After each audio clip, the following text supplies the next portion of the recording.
गोर्खाल्यान्डको निम्ति बलिष्ठ बलिदान दिने त्यो वीरगण शहीदहरूको निम्ति आइरहेको 27 जुलाई 2026 सफदरजंग एन्क्लेभ गोर्खा भवनमा टाजभाट ग्रुपको द्वारा शहीद दिवस आयोजना गरिरहेको छ। उक्त सभामा सम्पूर्ण दिल्ली एनसीआरमा बसोबास गर्ने गोर्खा सम्प्रदायलाई हार्दिक छुले निमन्त्रण गर्दै ग्रुपको द्वारा जय गोर्खा।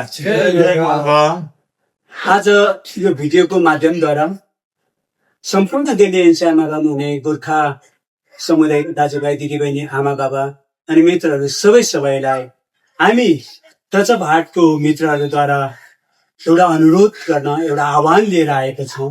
27 जुलाई विशेष हाम्रो गोर्खा जातिको जाति अस्तित्व र माटोलाई माया गरेर जाति उन्मुक्तिको निम्ति आफ्नो प्राणको आहुति दिनुहुने ती सम्पूर्ण वीर वीराङ्गना शहीदहरूलाई नमन गर्नका निम्ति हामी टचअपहार्टको मित्रहरूद्वारा गोर्खा भवनमा एउटा शामको साँझको 6 बजे प्रार्थना सभाको आयोजन गरेको छौँ र सम्पूर्ण दिल्ली एनसीआरको हाम्रो दाजुभाइ दिदीबहिनीहरूलाई हामी आह्वान गर्छौँ, अनुरोध गर्छौँ तपाईँहरू आफ्नो बहुमूल्य समयबाट पनि केही समय निकालेर उपस्थित भई हाम्रो शहीदहरूलाई सम्मान स्वरूप पुष्पाञ्जली अर्पण गरिदिनु हुने हामी यहाँबाट आह्वान गर्दछौँ।